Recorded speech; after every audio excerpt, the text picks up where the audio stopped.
Well, as we get started here today at the Waltrip Executive Airfield, this is 55-year anniversary, I understand.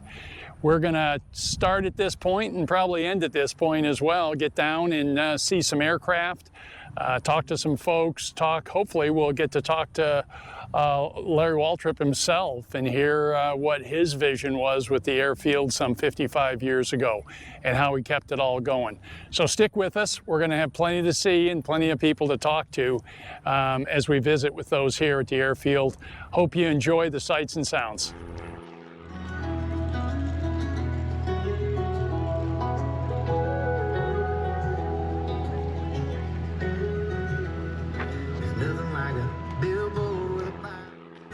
Hey, welcome back to the Old Fly Guy Network. Today we're at the Williamsburg Airport, which I guess is called Waltrip Executive Airport these days. And they've got a little bit of an open house celebrating 55 years, as I understand it. And I'm cruising along here, and they got this beautiful Cessna behind me. And these guys are in charge of this plane. They told me specifically they're going to fly it later and all kinds of stuff that I don't think we can disclose right now. But anyway, I just wanted to, what are you guys doing here today? What's your job? Yeah, so the three of us are here representing the WASP, the Williamsburg Aviation Scholarship Program. We wish we could claim this plane as our own, but we're here trying to get some kids to help see if they can pull the plane a certain distance and then get a little check mark on their card for the day. Oh, and so we got a clear taxiway here for all this activity? Of course, and the right safety devices in place and everything? Absolutely. So what's your name? I'm Jack. You're Jack. And Samantha. Samantha? Caleb. Caleb.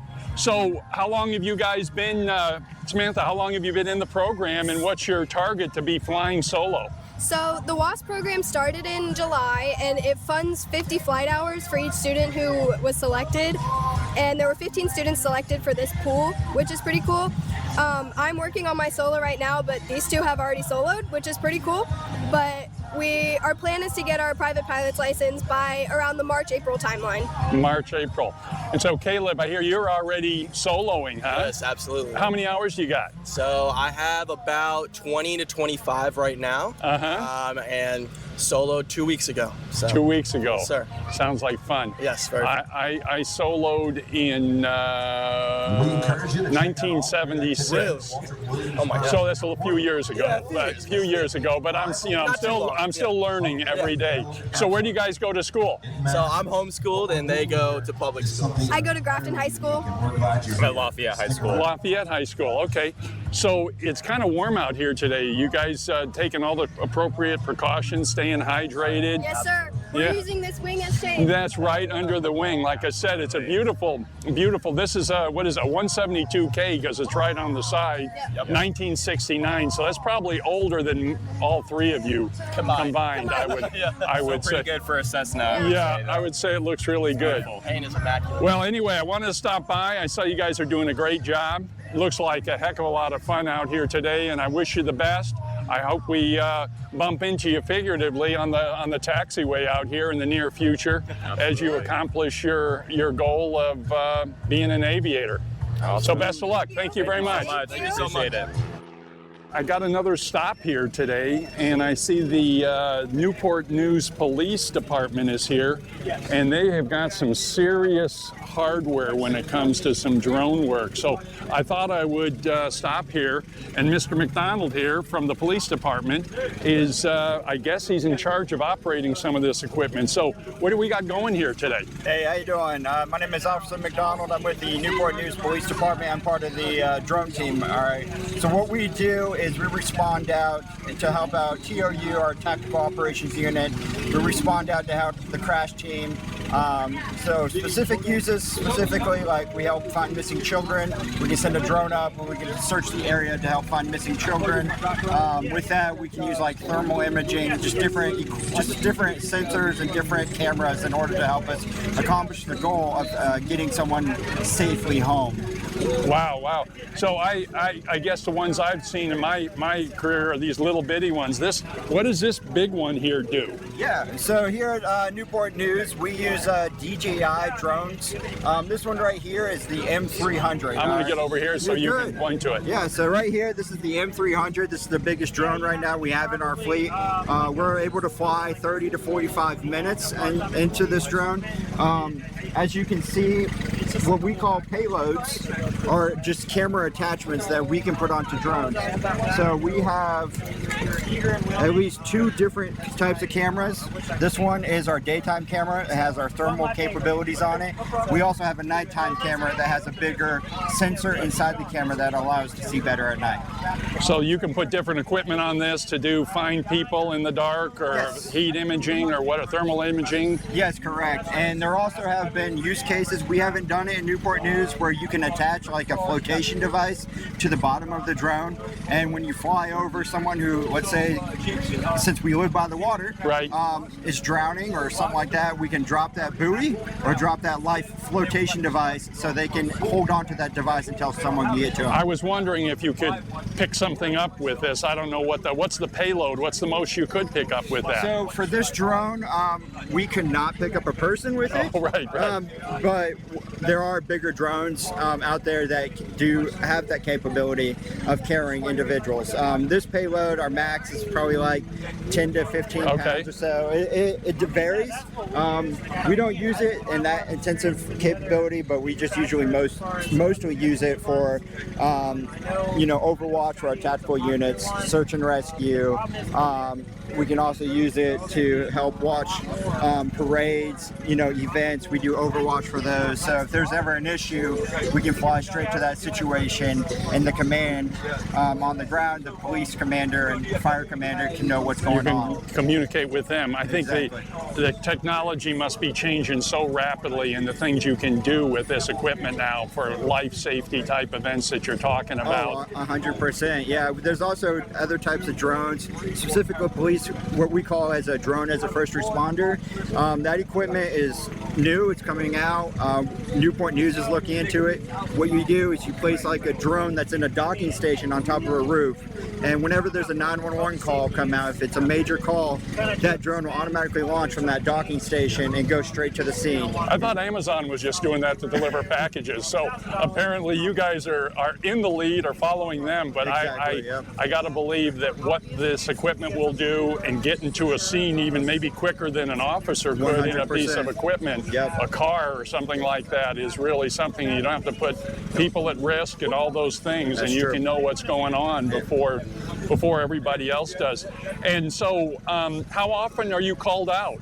How busy are you with this equipment? It varies. Yesterday specifically, the drone team was called out twice for 2 fatal accidents.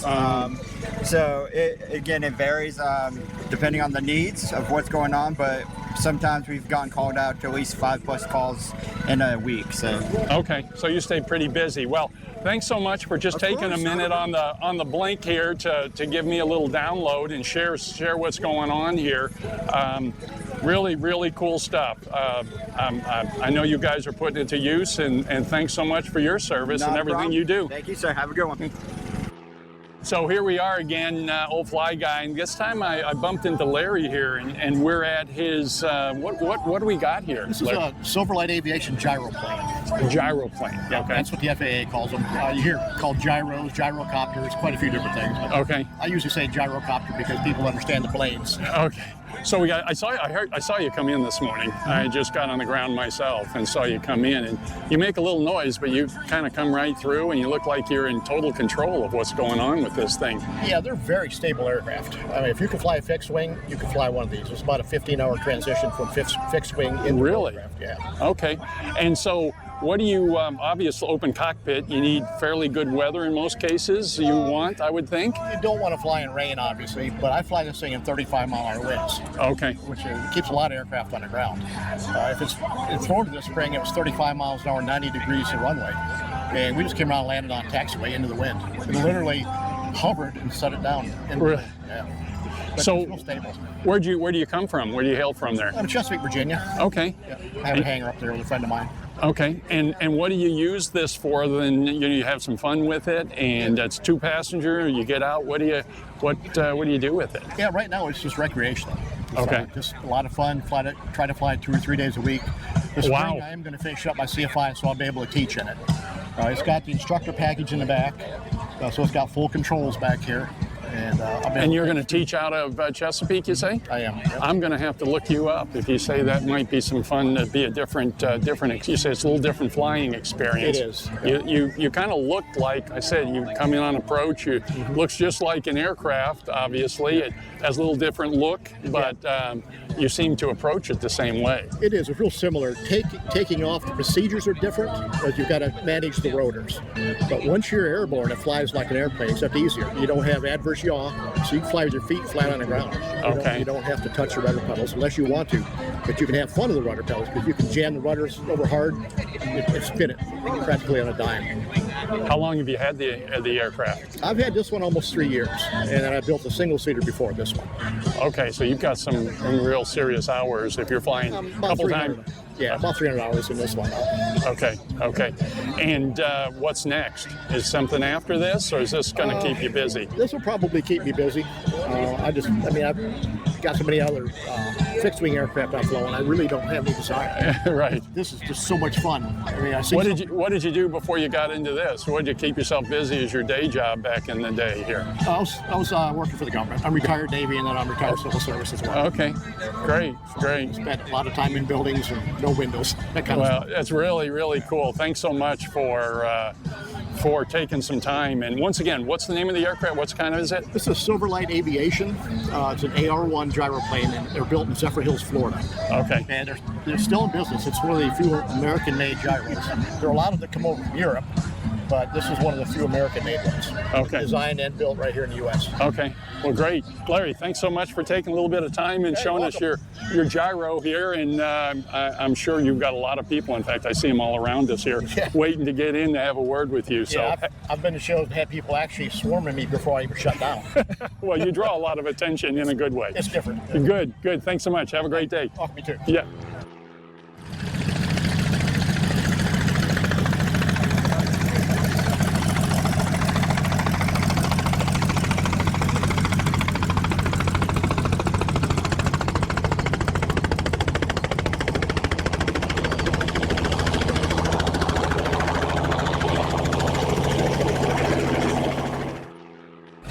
Hey, once again, we got another stop at the Waltrip celebration here, 55 years. And look at this. We actually, of all the aircraft here, we have a glider today. And it does look like it has a motor on it. We're going to get all that information here from Carrie Kennedy. Carrie was flying with the other aviator and got it here from the Wakefield area, I believe. But before I say any more, Carrie, thanks for taking a minute to show us your glider. I'm glad to share anything about gliders. So tell me what we got here, because I know little to nothing about a glider other than I guess it stays up in the air almost by itself. Well, gliders, this is a K-21. It's a German manufacturer, and it's a self-launcher, which distinguishes it, from your average glider. That's why we're able to get here, so it can self-launch. It's got a 60 horsepower Wankel motor on it, but it's still a glider. Once you deploy it, get to altitude, you stow the motor away.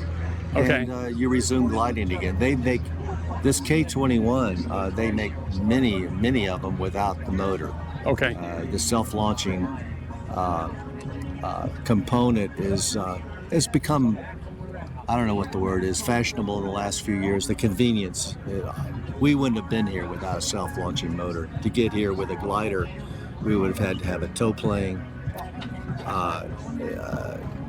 At least get out of here, and so it involves more logistics and all. So anyway, we keep it at Wakefield, and we're happy to be here. This is truly a glider. It's called a self-launching glider. It's not a motor glider. It's a self-launching. The motor is only used to climb with. It's not used for cruising. So you get to altitude, you shut the motor off, stow it away, and you get to the real business of gliding. So tell me, you said, was it a 16 horsepower? 60. 60, okay, thank you, because I said 16. That's like a Briggs and Stratton engine, probably more than that. So we got 60 horsepower. To get off the ground, how much runway do you need? We got just over 3,000 here at Williamsburg. What do you need, and how long does it take you to get to 5,000 feet or altitude? Well, I would say on your average day, it varies according to your heat and the headwind and all, but you're in ground effect in less than 1,000 feet. I would say somewhere around 800 feet to 1,000 feet. You're airborne, but you're not climbing. And then within about 500 feet, you've got a pretty good positive climb. It climbs, I would say around 500 feet per minute. Really? Roughly, yeah. Wow, that seems really aggressive for such a small motor in the whole thing. But so you get up 500 feet, and so it takes you 10 minutes or so, 5-10 minutes, and you're up to altitude. And is that where you usually operate, about 5,000? Well, it just depends on Bob's what his whim is. Normally, you want to fly to cloud base, which around here is 3,000 to 5,000 on a typical thermal day. But you can fly higher. I mean, he's used this motor. We've gone as high as 9,000 feet. And I think we could still climb a little, but I think the service ceiling is probably around 10,000. Okay. You basically stop climbing. So anyway, the whole idea is to get altitude, and then what you want to do after that is find your thermal lift. Look for anything that will keep you up. And around here in Virginia, today is probably in the afternoon. The thermals are going to start to kick off. Okay. The sun heats up, and air starts to rise. As long as the sun is beaten down on the ground, you have an opportunity to stay aloft. Gliders in right thermal conditions, you can stay up almost all day if the thermal conditions are right, without any use of the motor or anything like that. But the motor's nice to have. It's a wonderful thing to have, because sometimes you don't find the lift, or sometimes the conditions dissolve. So you want to be able to. Gliders can land anywhere in a field as long as you got a little area. You can put it down. You can land a glider easily in 500 to 1,000 feet, no problem. But this glider is pretty big. It's basically a trainer. That's what it's primarily used for. It's not a high-performance glider. It's sturdy, stout, and it's built for instructors and students primarily. But it's got enough performance. It's around 33 to 1, something like that. So if you're at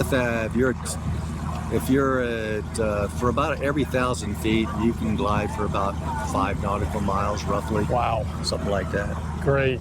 Well, I tell you, you stand out here in a good way. That the aircraft draws a lot of attention while we're talking. There's people all over the aircraft very interested in the power, how the power comes in, and you explained how it's really there just to get you up. Almost a little bit of an emergency in the backdrop if you ever need that. Gives you a little bit comfort level of wherever you're going. You're going to be able to get home independent of some of the thermals or any one day. So anyway, thanks so much for sharing some of this, and it looks like you're having some fun. I'm going to have to figure out how to get down there someday and get up in something like this. I'd love to try that. We welcome anybody that's interested. It's Garner Airport, Tidewater Soaring Society. We normally fly every weekend if weather is properly. Oh, really? And that's out of what airport is that? It's called Garner Airport, which is south of Smithfield. Okay. North of Windsor. Is it a public airfield or private? It's private, but anybody's welcome to visit. And just you go down there, introduce yourself, and if we have space, and we have 3 trainers, and if their students are not training, and if whoever is renting the glider, if he's so inclined, we'd be happy to share it's a free seat. Sure. Introductory. And you go on during when the weather's good on weekends, huh? It is if the weather conditions are right. Today the weather conditions are right, but the field is closed due to wet. The wet. The surface been so wet. Yeah. Well, Kerry, I thank you so much, and thanks for that tip. Garner Airfield. I'm going to have to look into that, and I'd love to get down there and see if we could. It's grass field. It is. And so we could maybe fly down there and land and then go with you guys sometime. Try to work that out. Yeah, anybody can come down, bring your airplane. We don't encourage anybody to go for just touch and goes Absolutely. And random landings. But if you have any interest in gliding, you're welcome to land. Okay. Well, I'll keep that in mind. Thanks for that tip, and we'll put that out there as well. But even if you could just pretend like you're interested, you can land. Okay. Well, I'm interested. But anyway, thanks so much, Gary, for the great aircraft. Enjoy the rest of your day. Stay cool. It's getting warm out here. Thanks for the interview. All right. Take care. All right, here we are again, Old Fly Guy Network, and we are just finding all kinds of different ways to get in the air. And I don't know anything about this, but this guy, Joe, he's going to tell us how all of this works. Hey, Joe, thanks for taking some time with us in this kind of impromptu discussion about what you got going here. So why don't we start off? What do we have here, and how's this all work? Yeah, so this is called a power paramotor. They fall under Part 103 for the FARs. They're considered experimental aircraft. So we have our own rules. We don't fall under Part 91. So it gives you a lot more freedom than your typical airplane. You know, some of these things you'll see is very small and compact. This right here, this is actually a foot launch unit that you can attach a trike to. And this whole setup with the wheels actually fits in this bag. Okay, I saw the bag there and I didn't know what part fits in there. But so the wheel assembly sits in there, and the other, that's like if you're going to take off on foot, I guess. Correct. So that unit right there is the same as this one, except that one doesn't have the wheel, so you put it on your back and you run. Okay. This one, you just put your feet up, you add throttle, and then you go ahead and take off. Okay. We have two different kinds. We have one with a two-stroke engine, which is it's about 10 pounds lighter. Okay. And we have one with a four-stroke engine. These four-stroke engines are the EOS Quattro engine. They're made in Austria, and they're fairly new to the paramotor market. It's great because you don't have to mix fuel. You have a lot longer maintenance intervals, less noise, and you can fly for 6 hours on this thing. How much does that weigh? Full with fuel, it's about 80 pounds on your back. Okay, so you got to be able to tote a little something as you're getting ready and getting up. I've seen and we talked just a moment ago about a couple of people that fly right here at the airfield, and they, he kind of gets on and gets the air going, and once you get that sail up there, I guess you're your wing, you're ready to go. Yeah, it's very easy once you get set up. If you have maybe I say about 5 mile an hour wind, I mean, you just tug on the lines and it comes straight up. You turn around, you do 2 steps, you're in the air. Okay. When there's no wind, you got to run. You got a little bit more running. And what do I need to do to be trained to do this safely? So there is no regulation requirements as far as training. Technically, you can go on YouTube and teach yourself how to do it. Not recommended. Definitely, you want to get some professional instruction. People know how to do it. We run a school here in Hampton Roads in Pocosin. It's called Hampton Roads Paramotors. Okay. We do one-on-one classes for people that just can't take a whole week off work. And we also do a week-long course. We do that about 3 or 4 times a year at a local. And how many hours are we talking about as training then that you recommend as good practice? So I would say it'll be about 40 hours. So when you do the week-long course, usually by day 3, you're already in the air. Okay. And then the other days, you're just practicing, learning the techniques down. Okay. And just to give everyone an idea of to get involved with this, what's the financial what would someone need to be thinking about to get involved? So you're looking at spending about $16,000. Okay. Roughly about the same as a motorcycle. Okay. That's gear and training. Okay. And after that, you just got to put gas in it. Okay. You keep this in your garage. You put a hitch adapter in your car. You put it in your car. You take it down to the beach, and you take off and fly. Right. Very easy to transport and take wherever you want. The freedom must be unbelievable. It's fantastic. Well, you were telling me before we got started that your day job is quite a bit different, actually, as a commercial aviator, correct? That's right. I fly for American Airlines, my day job, and you're up there flying at 30,000 feet, just looking out the window. It's great, but with this, you're down low, you're flying 20 feet over the beach, you're flying at 15 miles an hour, barefoot, listening to music. You can't beat that. Oh, do they make, I'm just curious, do they make these where they're two person or 2 seats, or is it just, this is a solo adventure? They basically? do. We call that a tandem setup. And this unit right there, it has an additional part that you add here, and you can just add another seat to it. Okay, so there is sort of an opportunity in this kind of configuration so you can get off the ground. Yeah, they have some additional regulations as far as taking the passenger up with you. You'll need a waiver. But outside of that, we do it all the time for training.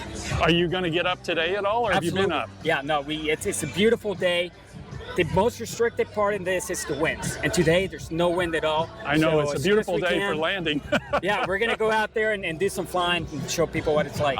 Well, okay, good. Well, I'm going to stick around. And thanks for taking some time to show us and really hear about your passion in this type of, what is this? Tell me once again, what is this aircraft? If I said I saw one of these, what is it called? A paramotor. Paramotor. It's either...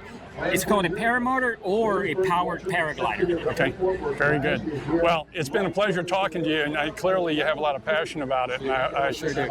Enjoy it, be safe, and look forward to seeing you up in the air. Thanks so much, Joe. Thank you very much. Thank you. Hey, welcome back to the old Fly Guy Network. As always, we've seen so many different type of aircraft today, different gliders, fixed wing, and now we've got something that gets in the water. And I've got Bruce here with his wonderful Icon A5. So Bruce, what do we got here and how do you use it? Yeah, so this Icon A5 is a light sport amphibian, light sport aircraft. I'm going to get right over here so we can see all this. Yeah. The airplane is a light sport aircraft amphibian, so it lands, flies on the water, flies on the land.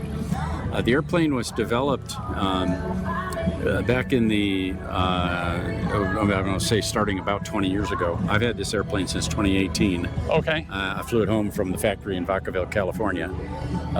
Epic ride across, nothing below you for days. But anyway, it's a fun airplane.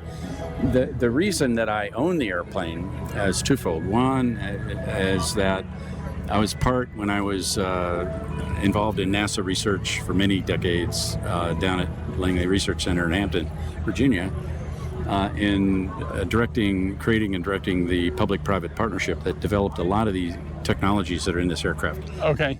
Let's start with that wing leading edge treatment. We call it an outboard leading edge cuff or a drooped upboard leading edge. And what that does is it inhibits the ability of the airplane to depart controlled flight about all 3 axes. You can try as you might, and I have. It doesn't mean somebody won't find the keyhole, but the airplane will always respond to control inputs about all 3 axes, no matter what combination of cross controls, power, speed, whatever. Just because the configured leading edge there. Because of that part of the wing keeps flying no matter what. And therefore you have, that control, and then you have a rudder control and elevator as well. So anyway, that was a big part of it. Another piece of this airplane, which was we were involved in at NASA, was development of the composite materials qualification process. Back in the day, when this airplane was being designed, let's say 20 years ago, the materials that you were using to design and build an airplane, the composite materials, did not come with a handbook entry that you could tell the FAA you're going to use the handbook page, paragraph, yada yada. Right. And so one of the things we did between NASA and the aircraft industry was we developed that handbook. And it's now a standardized process for allowing a company not to have to do, $1 million or more per composite system. And then with 20 composite systems in the airplane, you got a big sunk cost. But now you avoid all that by going to the handbook. Like a handbook, a set of standards. Yeah, it's like a mil spec. Okay. And so now it saves a ton of money, a ton of time to be able to use composite. So this airplane's all graphite fiber. It has a couple of advantages beyond the big one, which is weight savings and strength to weight ratio. But it also means that I can fly this airplane in salt water, and I do all over here, from up and down the Chesapeake Bay and so forth. Even out here in James Rivers can get pretty salty at times.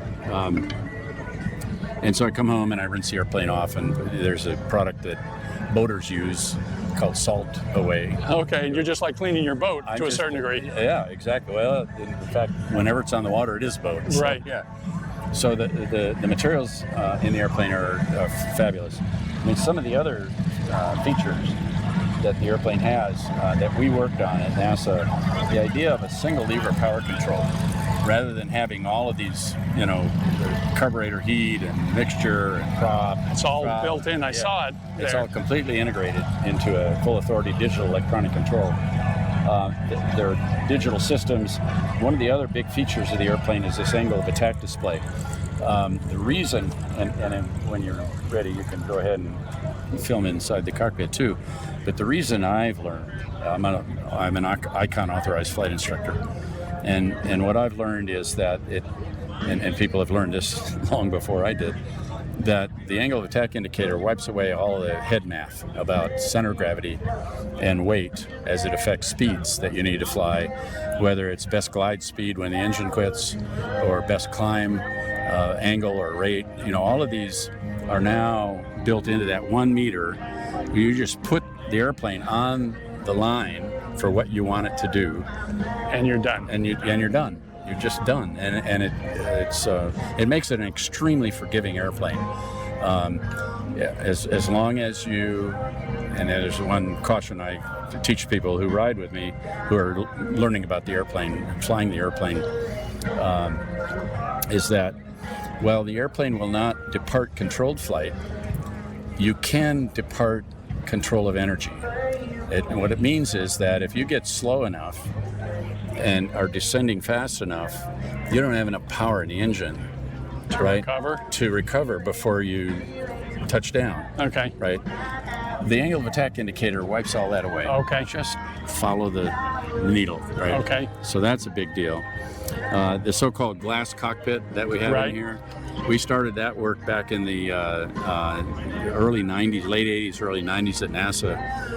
We had developed concepts like highway in the sky to give a pilot a graphical depiction of a flight path that solved all of the mission performance needs, requirements, whether it was range, payload, speed, whatever.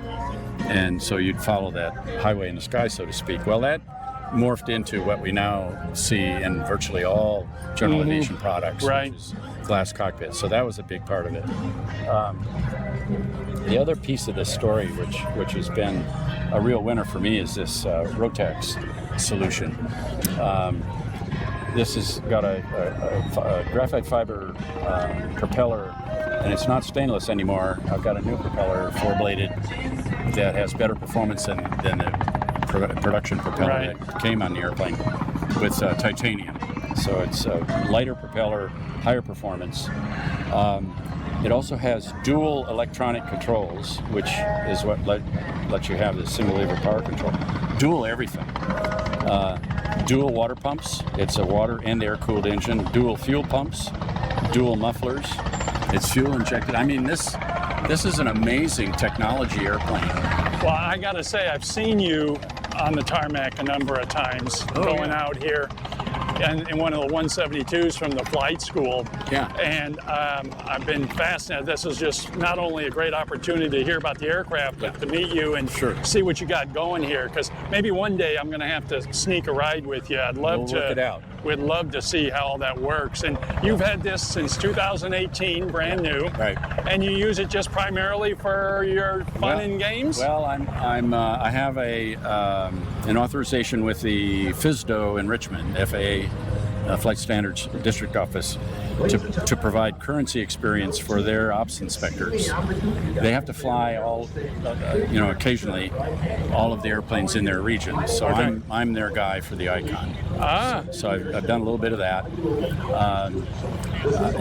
I'm here on business today. I'm involved in consulting in aerospace writ large, and so we're now working with one of my investment bank clients in researching for the industry this public response, if you will, to the concept of what's called simplified vehicle operations. The big idea with SVO for short is to augment the human performance in areas where human performance alone is error prone, right? And increase that however far it can go. Someday, will it be a driverless car in the sky? I don't know. Right. But it'll be a system in the aircraft. The big challenge that we see of value to work on is to add the safety that automation can bring and keep the joy, for personal flying. And yeah, exactly. Not lose all that. Very cool. Sounds like you have been with, you did a lot with NASA, which has led you to the right decision for you with this aircraft, clearly. Yeah. And your fingerprint is probably on different pieces of this throughout the life. So probably made it a little bit more gratifying in the purchase and every time you put it up in the air. I feel like it's arriving in the message. Wonderful. Yeah. Well, Bruce, thanks so much for taking a minute and sharing us, sharing the story behind your beautiful aircraft here. And I'm serious, we're going to have to catch up. I'd love to see about maybe hopping a ride with you and get in the water. Thanks so much, Bruce. Thank you for what you do. Folks, this is the Wright Brothers Award for anyone who has been involved with aviation for 50 years or more. Operations Frontline Manager with the FAA out of Richmond, Virginia, the Flight Standards District Office, as mentioned before.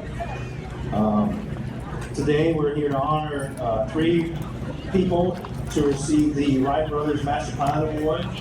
And so today we have Mr. Greg Parrott, and he is joined by his wife Karen, his sons Ryan and Sean, and their 2 grandkids. I also have Mr. Van Crosby, his wife Lynn, and his daughter Karis, and their grandkids Quinley and Riley. And then I also have Mr. Bud Southall with his wife Jean and his kids Charles and David. This award is named after Orville and Wilbur Wright, who were engineers and founded the Wright Cycle Company in Dayton, Ohio in 1892.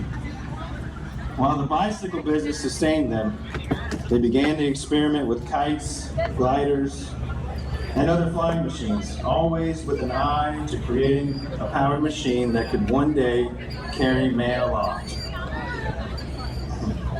Their first successful flight with Orville at the controls took place in Kitty Hawk, North Carolina on December 17, 1903. Wright's creation was the first in a manned, motor-powered, heavier-than-air craft. The Wright brothers became our first flight instructors and taught the rest of the world how to fly. The Wright Brothers Master Pilot Award is given by the Federal Aviation Administration in recognition of those pilots who are U.S. citizens and have exhibited exemplary aviation experience, distinguished professionalism, and a steadfast commitment for at least 50 years of piloting experience, or now you can get any combination of piloting and aircraft operations experience, totaling 50 years from the date of your first solo flight.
All right, here we are, old Fly Guy Network again, and God, this is the apex, the peak right now. I've got Larry Waltrip with me. Airport's named after Larry. 55 years, Larry. Is there a way that you can tell us how all that happened and why you keep doing it? Well, thank you very much for the interview here. I started back when I got out of high school, and I decided to go in the Air National Guard, and I didn't like driving back and forth to Richmond to Byrd Field, so I said I'll learn how to fly. So I went to Fort Eustis. I qualified down there to get my license, and decided we'd build this little strip out here, grass strip, and develop it so I could fly back and forth. And I got the Cessna dealership, and that's how my transportation ended up going back and forth to the Guard. And from there, the Governor, Holton, came to us and helped us after we had got it cleared, and Department of Aviation helped us, and we went through all the proceedings, getting special permits, and finally we won out at the state supreme level to build it and have this airport for Williamsburg. And since then, the airport each year has grown to what it is now. We have 80 airplanes based here plus, and a wonderful group of pilots and people that support the airport. We have the restaurant. We have our new terminal building here, 25 years old now, and have flight school. We have the WASP program where we teach the young kids high school and give them their license. And out of the last 8 years, I think we have graduated roughly 80 students. I think we have about 13 or 14 enrolled right now. So this has given them an opportunity to further their aviation work towards a job and future. It's a future for them. And we got them flying jets, and they've graduated here. We've got them flying corporate. We've got them flying everything.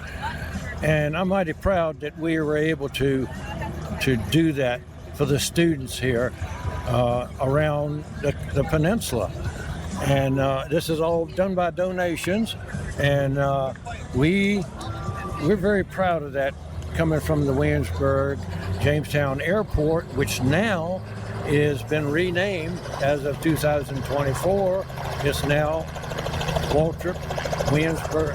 It's Waltrip Williamsburg Executive Airport. Good for That's you. our new name of the. You see, he can't be on camera anywhere without somebody bumping into it. That's without. We have a helicopter going out of here right now. That's an active runway. So it's an active runway right now, and everything is still moving as usual. We've just had a presentation from the FAA for the 50-year presentation awards, Wright brothers, for the flying. For the gentlemen over here, we had 3 of them that just got the awards. And this is something special here at this airport. I'm mighty proud to offer this to the county, the public, and all of my friends and people that visit this airport in the future. And the name of the Waltrip Williamsburg Executive Airport is something that I wanted to do, and my parents would be thoroughly impressed after their passing to know that this airport has flourished into what it is now. I thank them for my help in it, my brother's help, and everybody's help to make it what it is today, and I look forward to it. And I have a new manager here, Heron Winder, who actually put this event together, and with all the help from the volunteers, sponsors, and everybody that worked this event. And I am so impressed with all the help that our volunteers and everybody has jumped in here and helped us to be able to offer this to the counties around, and I'm so proud. Thank you very much to all. I want to thank my help that worked for me at the airport to make this possible. My job is to make this airport a safe place, a place you can bring your children and learn to fly and enjoy aviation, and that's what it's all about. And I am just thankful and happy that I'm a part of that. Thank you very much. I tell you what, Larry, what a story, and your passion is clear. You are just keep pushing this forward, making it better. I like the way you said, make it safe, make it a place where people can come and visit. You're really obviously very proud of your accomplishments in keeping this going. And it is a place with the restaurant and the social events you have here and all the things that you've got going here today. You must have quite a staff that's working with you to make all this successful. But all I've seen is just like when we were sitting here, we had literally someone bump into you, your friends. There isn't a person here that doesn't know you or hasn't had an experience with you out here, and that must be quite a grand feeling. And the gentleman who bumped into me, his dad was one of my safety inspectors and instructor. His mom was one of our flight instructors too, since passed.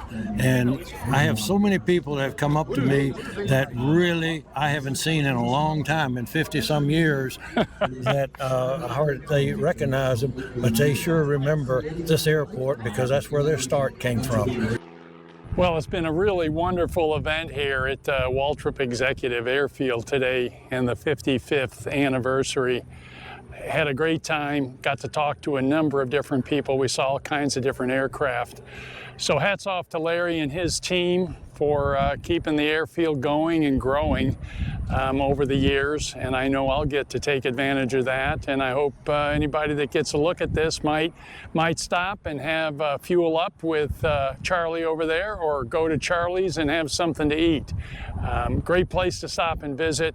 I've always enjoyed coming here, and hope you've enjoyed the sights and sounds of the 55th anniversary here at the Waltrip Executive Airfield.